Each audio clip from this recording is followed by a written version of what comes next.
चुनाव विश्लेषक योगेंद्र यादव ने बीजेपी के सीटें घटने का दावा करते हुए बीजेपी की केंद्र में सरकार बनने का दावा कर दिया है। एनडीए घटक दलों के साथ राजस्थान और कर्नाटक में सीटें घटने की संभावना जताई है तो पश्चिम बंगाल में लोकसभा की सीटें बढ़ने का दावा किया है।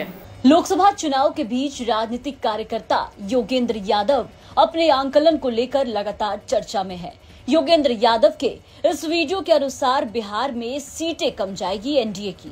बिहार में एनडीए को बड़ा नुकसान हो सकता है। योगेंद्र यादव ने अपने वीडियो में बताया है कि बीजेपी को जहां कुछ सीटों का नुकसान हो सकता है तो वहीं एनडीए गठबंधन को तो बड़ा नुकसान होगा। बीजेपी के गेंस देख लेते हैं, फायदा उतना नहीं जितना वो सोचते हैं। केरला, तमिलनाडु और पांडिचेरी मिला के बीजेपी की अपनी सीट सिर्फ 2 बढ़ सकती है। एलाइज को भी 2 और सीट आ सकती है। आंध्र में बीजेपी के एलाई टीडीपी और जनसेना ने बहुत अच्छा परफॉर्म शायद किया है। कुल मिला के इन्हें 15 सीट आ सकती हैं। बीजेपी की अपनी सीट बढ़ेंगी 3। तेलंगाना में इस बार सीधे कांग्रेस और बीजेपी का मुकाबला हो गया है और ऐसे में कांग्रेस की सीट भी बढ़ेंगी, बीजेपी की सीट भी बढ़ेंगी। ये भी संभव है कि लगभग बराबर हो जाए।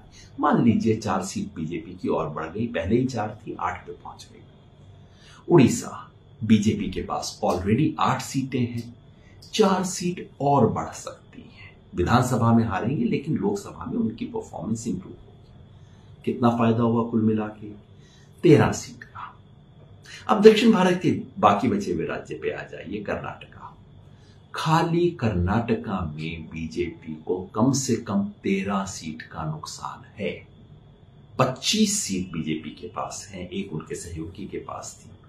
12 से ज्यादा इस बार बीजेपी की नहीं आ रही, तो 13 सीट का जो फायदा बाकी सब राज्यों में हुआ वो अकेले कर्नाटका में बराबर हो गया। बच गया ईस्ट। बंगाल में दोनों तरह की बहुत रिपोर्ट आई है और काफी देखने के बाद मेरा मोटा मानना है कि बीजेपी जो गिरावट हुई थी उससे उठ के वापस 18 के करीब कहीं आ जाएगी। ना कोई बड़ा गेन, ना कोई बड़ा लॉस। नॉर्थ ईस्ट में पिछली बार बीजेपी ने बहुत अच्छा परफॉर्म किया था, असम और सारे राज्यों में। मोटे तौर पे बीजेपी लगभग वहीं कहीं पे खड़ी है। निष्कर्ष ये है कि पूरे साउथ इंडिया और पूरे ईस्ट इंडिया को मिला दें तो बीजेपी का नफा और नुकसान कट के 0 पे पहुंच जाता है। एलाइज को 15 सीट का फायदा है, उसे एक बार साइड में रख लीजिए। लेकिन बीजेपी की गिनती, टैली गिनते वक्त आप ईस्ट इंडिया और साउथ इंडिया को अब एक तरह से भूल सकते हैं। अब देखिए सिर्फ ये जो बाकी इलाका बचा है जहां पिछली बार बीजेपी ने स्वीप किया था, यहां पे बीजेपी की कितनी सीट कम होती है वही उसकी नेशनल टैली में कम होती है। शुरुआत करते हैं महाराष्ट्र से। महाराष्ट्र में पिछली बार एलाइज के साथ एनडीए को 42 सीट थी। इस बार कम से कम 20 सीट का नुकसान है। 5 सीट का नुकसान बीजेपी को, 15 का एलाइज को। राजस्थान में कम से कम 10 सीट का नुकसान है। चलिए इसके अंदर गुजरात भी जोड़ देते हैं, दोनों में मिला के 10 सीट का नुकसान। मध्य प्रदेश, छत्तीसगढ़ में कम नुकसान है, लेकिन अगर उसके साथ आप झारखंड भी जोड़ दें तो तीनों में मिला के 10 सीट का और बीजेपी को नुकसान। हरियाणा में बीजेपी के खिलाफ एक आंधी सी है। हरियाणा और दिल्ली में 10 सीट का नुकसान और उधर पंजाब, हिमाचल प्रदेश, चंडीगढ़, जम्मू कश्मीर, लद्दाख में मिला के 5 सीट का और नुकसान।